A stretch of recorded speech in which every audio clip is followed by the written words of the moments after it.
मेरा बेटा नशा करता था। एक रात 16 साल की लड़की को अगवा कर कर ले आया और उसके साथ मैं उस लड़की को छुड़ाने लगी। बेटा उसे छोड़कर मुझे कमरे में ले गया। कुंडी लगाकर मेरे सारे कपड़े। पति जैसा भी हो, बीवी के सर पर बहुत बड़ा साया होता है। जब वह ना रहे तो औरत की जिंदगी जीते जी नर्क बन जाती है। लेकिन मैं वह बदनसीब की मेरी जिंदगी बर्बाद करने वाला कोई और नहीं, मेरा ही बेटा है।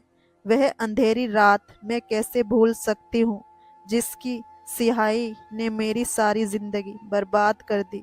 रोहन मेरा 22 साल का बेटा था। घर का अकेला ही कमाने वाला था और वारिस भी। मेरे पति के देहांत को बस कुछ ही महीने गुजरे थे कि वह एक रात एक लड़की को अपने साथ ले आया।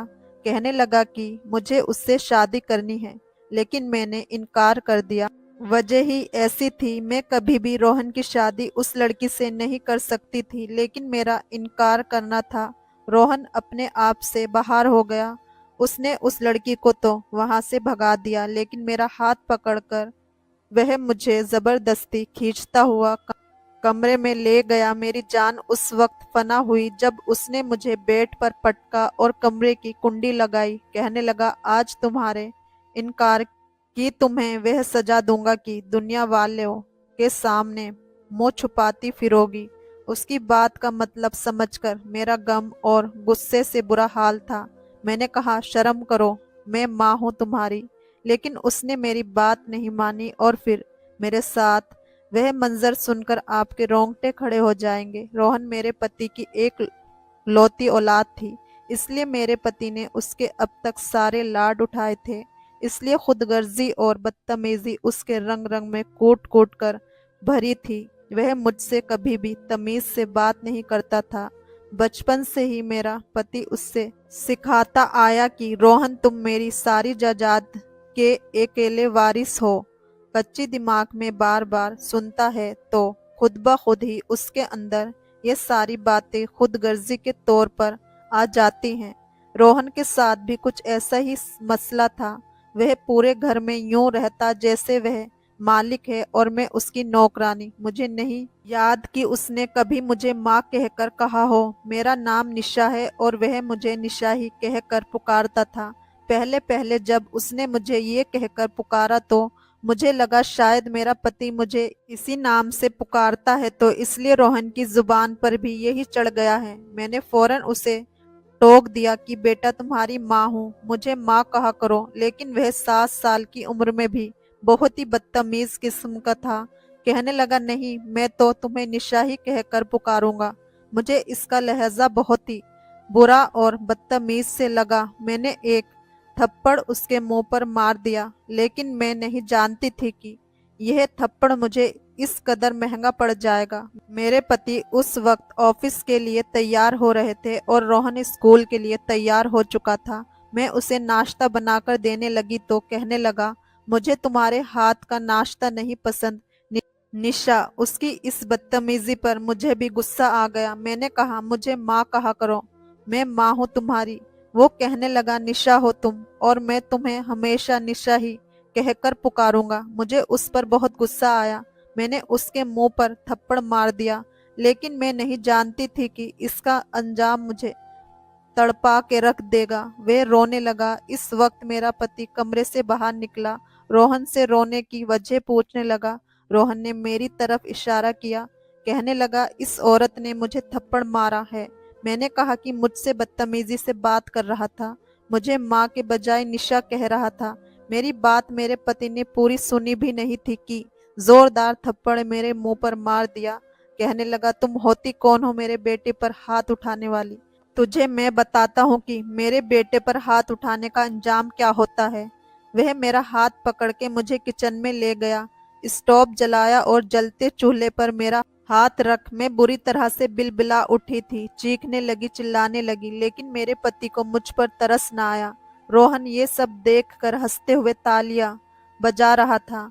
मेरे पति ने मुझसे कहा, खबरदार, जो तुमने दोबारा रोहन पर हाथ उठाया तो। मुझे नहीं मालूम था कि मेरा पति ऐसी हरकत भी मेरे साथ कर सकता है। वह भी एक बच्चे के लिए। एक बार फिर अपनी बीवी को बच्चे के सामने अहमियत नहीं देगा तो वह क्यों इज्जत देगा। मेरे साथ भी ऐसा ही हुआ था।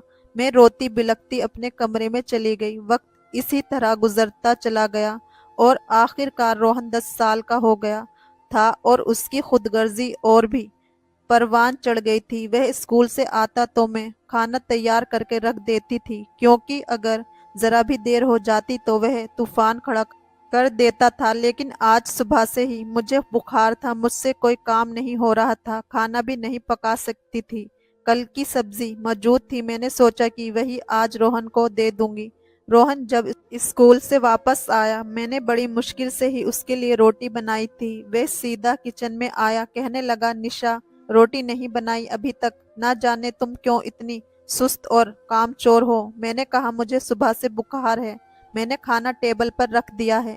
लेकिन कल वाली सब्जी देखकर उसने खाने की प्लेट पकड़ी और जोर से फर्श पर फेंक दी।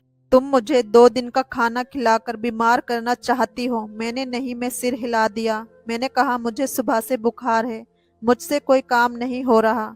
मैं बुखार में अभी भी तप रही थी। मेरा सर बुरी तरह से चकरा रहा था। लेकिन रोहन भी शायद अपने बाप की तरह ही बेरहम था। कहने लगा, ये ड्रामा मेरे सामने मत करें और चल खाना बना। मैंने उसकी बात पर कान नहीं लगाए, क्योंकि मुझे खड़ा होना भी मुश्किल हो रहा था। खाना बनाना तो बहुत दूर की बात थी। मैं अपने कमरे में जाकर लेट गई। वह चीखता चिल्लाता रहा, लेकिन मुझ में इतनी हिम्मत ना थी कि नए सिरे से खाना बनाती। मेरा पति अपने ऑफिस से शाम को ही लौटता था, लेकिन आज शायद रोहन के फोन करने पर जल्दी आ गया था। मैं उस वक्त बुखार में बेसुध पड़ी सो रही थी जब वह आया और मेरे बाल पकड़कर झटके से मुझे उठाकर बैठा दिया। कहने लगा, बदतमीज औरत, तुझे मैं इसलिए शादी करके नहीं लाया हूँ कि मेरे बच्चे को भूखा रखेगी। ये कहकर वह मुझे बालों से पकड़कर किचन में ले गया। मेरा तो बुखार से बुरा हाल था, सर चकरा रहा था।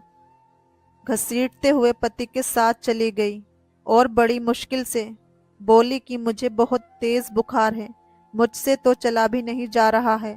मैंने खाना बनाकर दिया था, मगर रोहन से मैं सिर्फ इतना ही बोल पाई थी कि क्योंकि पति ने मुझे और बोलने का मौका ही नहीं दिया था। और फिर गरम तवे पर मेरा हाथ रखकर मेरे चेहरे पर एक के बाद एक थप्पड़ मारने लगे। मैं दर्द से तिलमिला उठी थी। बुखार तो पहले ही था, अब दर्द के टीस पूरे बदन में फैल चुकी थी। मगर जब पति ने मुझ पर हाथ उठाया और दर्द के टीस मेरे पूरे बदन में दर्द करने लगे तो मैं चीख मार कर बेहोश हो गई। उसके बाद पति कितनी ही देर मुझे मारता रहा, मुझे कुछ याद ना रहा। आंख खुली तो देखा कि मैं यूं ही किचन के फर्श पर पड़ी हूँ। मेरे हाथ जले हुए थे और मेरे बाल बिखरे हुए थे। पूरा वजूद दर्द कर रहा था। बुखार अभी भी था, मगर उसके बावजूद मैं सिसकते हुए उठकर पीछे दीवार से टेक लगाकर बैठ गई। रात को ना जाने कौन सा वक्त था, तभी मुझे कदम की आवाज सुनाई दी। रोहन चलता हुआ किचन में आया था और आकर मेरे सामने एक अजीब सी मुस्कुराहट सजाकर कहने लगा, जब नौकर मालिक की बात न माने तो उसका यही हश्र होता है। मुझे रोहन से उस दिन से बहुत ही ज्यादा नफरत हो गई थी, मगर उसके बावजूद मैं कुछ कह नहीं सकती थी, क्योंकि वह इस घर का मालिक था। यही सब तो वह सुनता रहा था। उसने तो अपनी माँ की जरा भी इज्जत ना करी थी। पति ने मुझसे अगले कई दिनों तक कोई बात ना की थी और ना ही मुझे दवा लाकर दी। मैं घरेलू नुस्खे अपनाते हुए अपनी तबीयत ठीक करने लगी। उसके बाद तो जैसे ही हालात हों, चाहे मर भी रही हूँ, तो मैं रोहन की बात को कभी नहीं जाने दिया था। उसके लिए ताज़ा खाना बनाया करती और उसके हर जुल्म को खामोशी से सहा करती, मगर उसके बावजूद उसका रवैया दिन पर दिन बिगड़ता ही चला जा रहा था। पति ने भी अब मुझसे बात करना बंद कर दी थी। वह रोहन से बहुत प्यार करते थे और मुझसे हर वक्त गुस्सा करते थे। कहते थे कि जो रोहन कहे वही करो, उसकी हुक्म का पालन करो, उसके हुक्म के खिलाफ मत जाना। मेरी अब यही कोशिश होती कि बाप बेटे को शिकायत का मौका ना दूं। मेरी सारी हसरत तो जैसे दिल में ही दफन हो चुकी थी। रोहन 12 साल का हो चुका था और अब समझदार था, मगर उसकी नफरत और बदतमीजी तो जैसे आसमान पर पहुंच चुकी थी। वह मुझे कभी तमीज से बुलाया ही नहीं करता था। एक रोज वह घर पर ही था। आज उसने स्कूल से छुट्टी की थी। मैं जब उसके कमरे के बाहर गई तो मुझे अजीब सी बदबू आने लगी। मेरे तो रोंगटे खड़े हो चुके थे। मैंने एक झटके से जब दरवाजा खोला तो अंदर रोहन बैठा था और उसके हाथ में सिगरेट थी। वह बेफिक्र होकर सिगरेट के कश लगा रहा था। मेरे तो पैरों के नीचे से जमीन निकल चुकी थी। 12 साल के लड़के के हाथ में सिगरेट। मैं आगे बढ़कर रोहन के हाथ से सिगरेट छीन ली और फिर उसके चेहरे पर थप्पड़ मार दिया और कहने लगी कि तुम्हारी हिम्मत कैसे हुई इसको हाथ लगाने की? क्यों अपनी जान के दुश्मन बन बैठे हो? आने दो तुम्हारे पापा को, आज बताती हूँ। मगर रोहन ने तो हद ही पार कर दी थी। वह गुस्से से उठा, पकड़ा लिहाजे के मेरे चेहरे पर थप्पड़ मार दिया। मैं उसे कड़ी हैरत में पड़ गई थी। वह मेरा बेटा था और अपनी माँ पर हाथ उठा चुका था। मैंने हैरानी से रोहन की तरफ देखा और बोली कि क्या तुम्हें एक पल के लिए भी शर्म नहीं? मैं तुम्हारी माँ हूँ और तुम मुझे ही थप्पड़ मार रहे हो। वह मुझे धक्का देकर बहुत ही गुस्से से कहने लगा, चल चल निकल यहाँ से। तू मेरी माँ नहीं है, सिर्फ एक मामूली सी नौकरानी है जिसे मेरा बाप झोपड़ी से उठाकर लाया था ताकि वह इस घर की साफ सफाई करा सके और मेरा कहना मान सके। दोबारा खुद को मेरी माँ कहा तो इससे भी बड़ा, इससे भी बुरा हश्र करूंगा इसके मुंह से। आज जब ये सुना तो मुझे अपना वजूद भी बेमतलब सा लगने लगा। मैं रोने लगी और खामोशी से उसके कमरे से बाहर निकल आई। हाँ, ये सच था कि मैं रोहन की सौतेली माँ थी, मगर थी तो माँ ही ना। मैंने उसे पाल पोस कर इस उम्र तक पहुंचाया था, मगर आज उसने कैसे मुझे बिल्कुल ही बेइज्जत कर दिया था। मुझे आज भी वो रात याद थी जब मेरी माँ ने मुझे विदा करके रोहन के बाबा के साथ भेजा था। मेरा ताल्लुक बहुत ही गरीब घराने से था। रोहन के पापा जैसे शख्स का रिश्ता आना ही उनके लिए खुशी से कम न था, क्योंकि वह अच्छे खाते कमाते थे। मैं तो जवान थी, मगर रोहन के बाबा पक्की उम्र के आदमी थे। मगर मेरे माँ बाप ने जरा भी सोचे बगैर मेरी शादी रोहन के पापा से कर दी और विदाई से पहले मेरी माँ ने हाथ जोड़कर मुझसे यही कहा था कि तुम इस घर में दूसरी बीवी बनकर जा रही हो। रोहन का एक माँ की तरह ख्याल रखना और अपने पति को कोई शिकायत का मौका ना देना। ये ना हो कि कल तक तुम पर कोई बात हो और वह तुम्हें घर से निकाल दे। ये बात हमेशा अपने दिमाग में रखना बेटी कि तुम्हारा बाप एक दिहाड़ी करने वाला मजदूर है। उसके सर पर तुम्हारे बाद और बेटियों का भी बोझ है। माँ की नसीहत पल्लू से बांधकर यहाँ तक आ चुकी थी और शादी की रात में दुल्हन बनी अपने पति का इंतजार कर रही थी, तो वह कमरे में आते ही नहीं थे, क्योंकि रोहन उनसे बिना वजह की जिद करके अपने पास रोक लेता था। जब वह कुछ देर मेरे पास आए और हमने कुछ बातें की तो एक बार फिर अचानक से रोहन दरवाजा खोल के अंदर दाखिल हो गया और जिद करते हुए अपने बाबा को अपने साथ ले गया।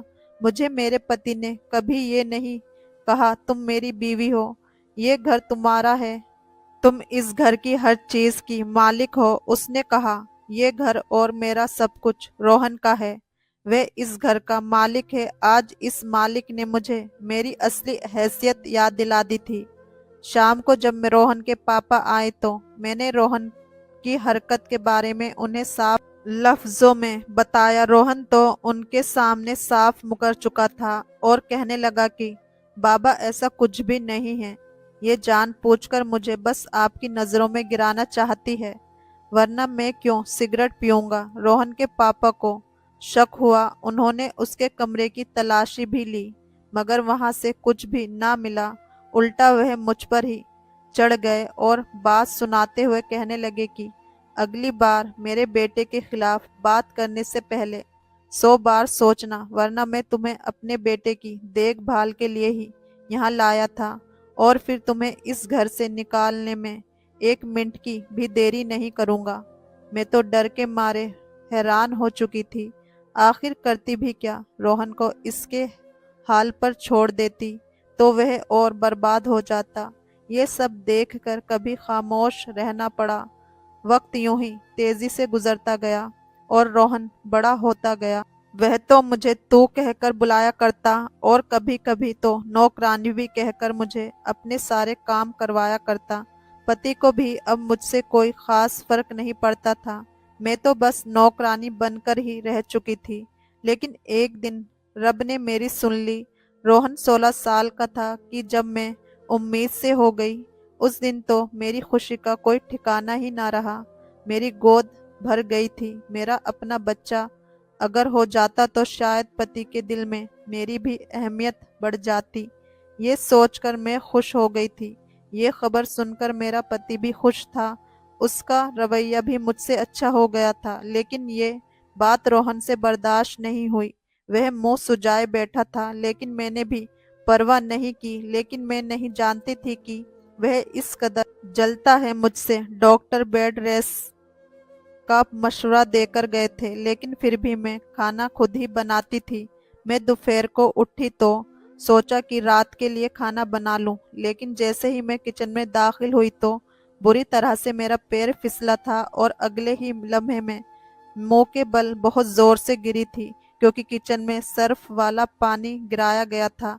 मेरे पेट में बहुत दर्द होने लगा। मैं चिल्लाने लगी जब रोहन हंसता हुआ किचन में दाखिल हुआ। कहने लगा, तू अपने खून को मेरी जायदाद में हिस्सा बनाना चाहती थी, ले आज मैंने वह भी खत्म कर दिया। ये सब कुछ मेरा है और मैं किसी को कुछ भी नहीं दे सकता हूँ। मैं रात तक वही रोती तड़पती रही। रोहन घर से बाहर चला गया। जब पति घर आया तो मुझे देखकर डॉक्टर के पास ले गया। मेरा बच्चा खत्म हो चुका था। मैं बहुत रोई, लेकिन उसका इल्जाम भी पति ने मुझ पर डाल दिया कि मैंने किचन धोने की कोशिश की तो मैं गिर गई। ये बात भी रोहन ने ही उन्हें बताई थी। रोहन अब 19 साल का हो चुका था और उसकी आदतें और खराब हो चुकी थी। कई रात घर से बाहर रहना, झूठ बोलकर बाबा से पैसे लेना, अलग अलग तरह की बुरी आदतें जैसे उसमें समा चुकी थी। उसकी संगत इतनी खराब थी कि मोहल्ले से शिकायत आना शुरू हो गई थी। मगर रोहन के पापा को तो उस पर अंधा भरोसा था। एक दिन एक कार एक्सीडेंट में मेरे पति की मौत हो गई। उनका साया सर पर था तो खुद को सुरक्षित समझती थी, मगर अब उनके जाने के बाद मैं तो बिल्कुल अकेली हो चुकी थी। रोहन तो वैसे ही कभी मेरा ना बना था। भला अब वह मुझसे कैसे मोहब्बत करता। बाबा की मौत पर वह भी दुखी था, मगर फिर सब कुछ भूल भाल कर जिंदगी के मजे लूटने लगा। वह तो अब मुझसे और बदतमीजी करने लगा था। एक दिन उसने कुछ ऐसा किया कि उसके बारे में कभी सोचा भी नहीं जा सकता। वह एक लड़की को लेकर घर आ गया। वह लड़की बहुत रो रही थी और गिड़गिड़ा रही थी। रोहन उसे झड़क कर चुप करवाने लगा। मैं कभी रोहन को देखती तो कभी उस लड़की को। रोहन उस लड़की को अगवा करके ले आया था। वह रोते हुए मुझसे कहने लगी कि आंटी मुझे बचा लीजिए, रोहन मुझे मार देगा, ये जबरदस्ती मुझसे शादी करना चाहता है। रोहन गुस्से से कहने लगा कि मैं आज और अभी इससे शादी करने वाला हूँ। ए नौकरानी, जाओ मेरा कमरा सजाओ, आज मेरी सुहाग रात है। मैं किसी तौर पर उसकी शादी उस लड़की से नहीं होने देना चाहती थी। वह लड़की डर के मारे मुझसे गिड़गिड़ाकर भीख मांगने लगी। वह मासूम लड़की तो एक कॉलेज में पढ़ती थी, गरीब बाप की बेटी थी। रोहन का उस पर दिल आ गया और उसे मनाने लगा, मगर वह उसके झांसे में जब ना फंसी तो आज वह जबरदस्ती उसे उठाकर घर ले आया था। रोहन इस कदर गिर सकता था, मैं सोच भी नहीं सकती थी। मैं उस लड़की को रोहन से छुड़वाकर अपने पास ले आई और गुस्से से कहने लगी कि मैं तुम्हें इस लड़की के साथ जाती हरगिज नहीं करने दूंगी। जाकर इसे वापस छोड़कर आओ, वरना मुझसे बुरा तुम्हारे लिए कोई नहीं होगा। वह ढीठपन की हद पार करते हुए मेरे पास आया और खींचते हुए बोला, क्या करोगी? तू कर ही क्या सकती है? नौकरानी मुझे धमकी देगी, इतने पर निकल आए हैं तेरे। चुपचाप लड़की को इधर कर, वरना मैंने रोहन को डांटा और मना किया कि मैं तुम्हारी शादी इसके साथ कभी नहीं होने दूंगी। अगर तुमने इसके साथ जबरदस्ती की तो मैं पूरे मोहल्ले को तुम्हारी करतूत का बताकर तुम्हारे खिलाफ सख्त कदम उठाऊंगी। मगर रोहन तो जैसे आग बबूला हो चुका था। उसकी अकड़ को ठेस पहुंची थी कि इसकी सौतेली माँ ने उससे जुबान दराजी की है। वह गुस्से में बढ़कर मेरे पास आया और मुझे बाजू से पकड़कर बोला कि तेरी इतनी हिम्मत की मेरे सामने जुबान चलाए, आखिर तुझे इतनी इजाजत किसने दी तू मेरे सामने खड़ी रहकर इस कदर बोल सके। आज मैं तेरा वो हशर करूंगा कि दुनिया तेरी जैसी औरत को याद रखेगी। मैं तो डर के मारे उसको देखने लगी थी। उससे पहले कि कुछ और कहती, रोहन मुझे पकड़कर कमरे में ले गया और बेड पर पटक दिया। मैं हैरत और बेयकीनी से रोहन को देख रही थी। आखिर ये करने क्या वाला था? दिमाग दुख रहा था। मैं कांप चुकी थी। आखिर वह ऐसा भी सोच सकता था? मैं गुस्से से उसकी तरफ देखने लगी और एक तेज थप्पड़ पूरी जान के साथ उसके चेहरे पर तो मारा। वह बिलबिला उठा। मैं उसके चेहरे पर थूक कर बोली कि शर्म करो, माँ का दर्जा रखती हूँ।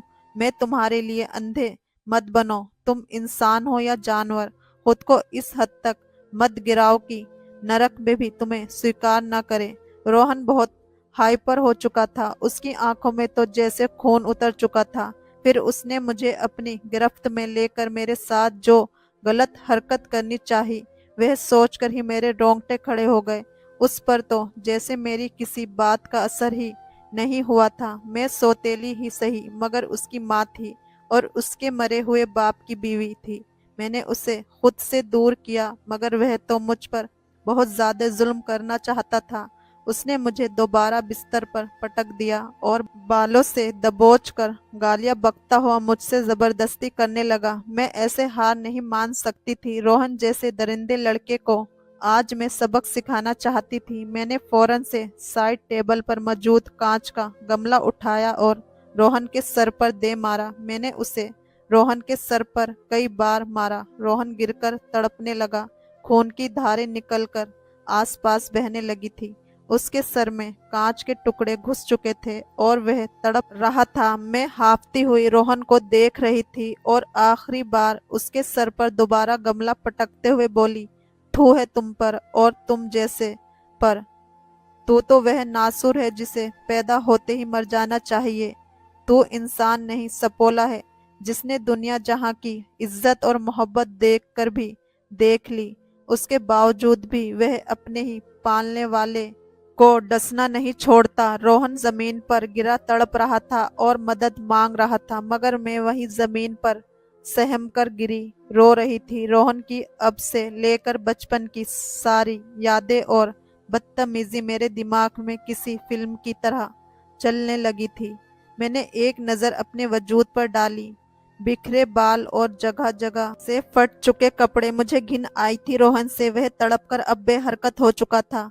खून बहकर मुझ तक आया मगर मैं यूं ही बुद्ध बनी बैठी उसे देखती रही। वह मर चुका था। मैं उसे मारना तो नहीं चाहती थी पर आज उसके अंदर के जानवर ने उसे मार दिया था।